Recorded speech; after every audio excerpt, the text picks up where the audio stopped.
Let's see. We could look in the same opening. Yeah, let's look in the same opening first. So this is our same Alekhine Defense. But instead of c4, d4 right away. This makes a lot of sense because it improves our position. We're bolstering e5 immediately.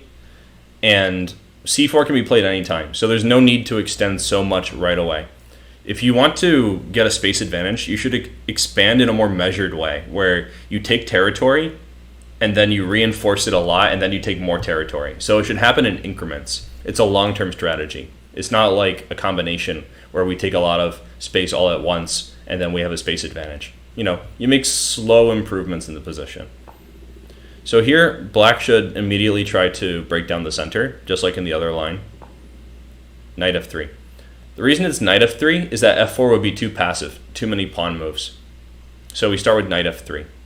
There's a balance. We have to weigh a balance of pawn moves that gain space and piece moves that support our greater space.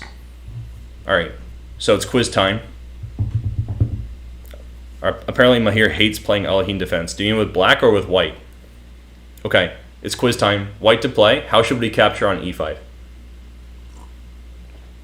Keep in mind about overextension, taking too much space without support, that kind of thing. Don't make your pawns easy targets.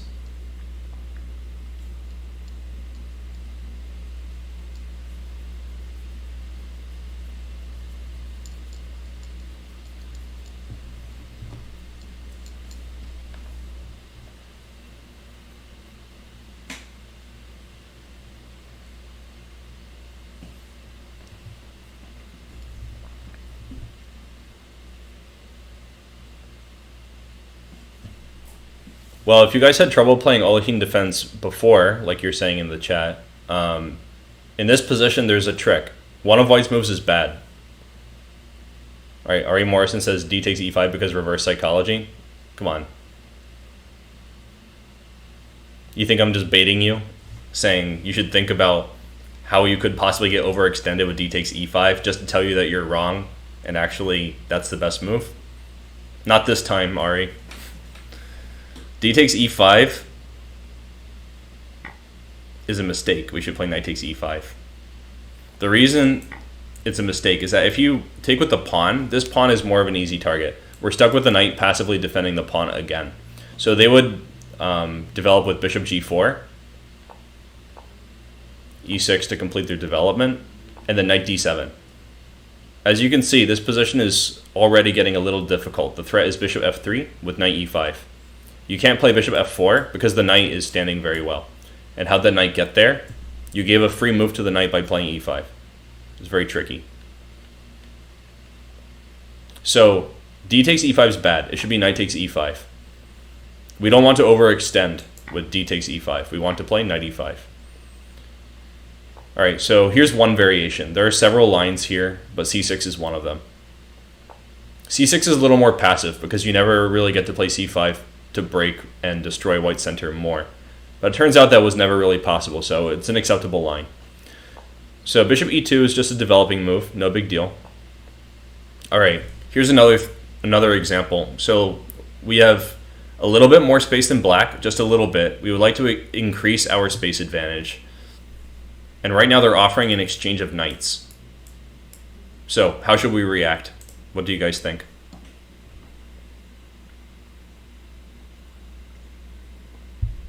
White to play, and we have to answer their question. Would you like to trade knights?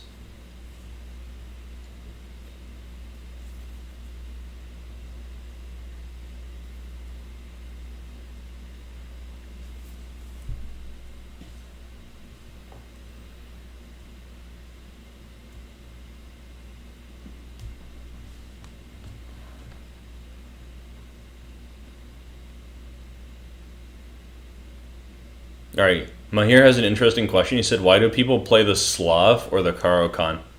Well, Slav is actually a very interesting opening to me. Maybe just because it's like the most recent opening that I've learned. I'm not really much of a d4 player, so I'm kind of learning the Slav more recently.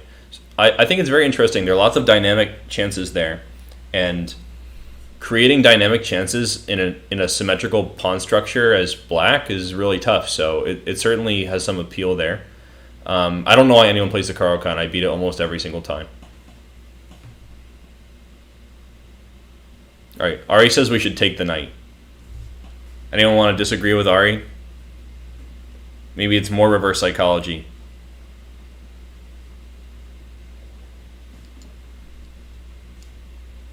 Okay, the best move is not knight takes d7. We should avoid the exchange, because if someone has less space, we should let them keep all of their pieces on the board. So if you remember nothing else about playing against the Alekhine Defense or some similar opening, you should let your opponent suffer with having more pieces on the board that they cannot place very well. So avoid the exchange if you have even slightly more space, unless you get something really concrete out of it. So knight f3 is a great move, actually. And it's a common motif. We avoid the exchange with more space.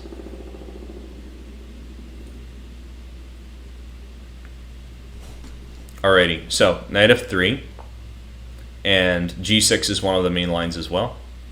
Here we can play c4 because we've supported whatever space we have.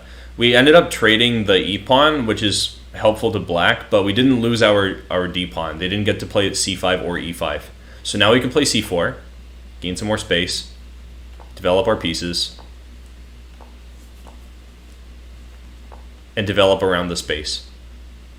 In this position, here's a sort of higher level plan. I think it's higher level. That might be useful to you guys. Whenever you see a knight on b6, which is badly placed, it's nice to play queen b3 to keep pressure on b7, and then play a4 and chase it away. This is a really nice way of increasing your space advantage in small increments, not all at once and making it too difficult to manage. The idea is to play a5, and we would like to take this b7 pawn if we can.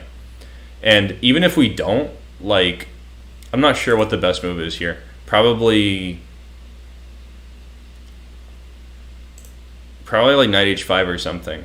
But we would like to play a5, kick their knight, and then just maintain this space. We'll maneuver around, not trade the pieces, just try to improve our pieces and give them a hard time finding a good home. So this is a good way to play against this particular opening. But this policy of gaining space in increments and not exchanging pieces unnecessarily is generally applicable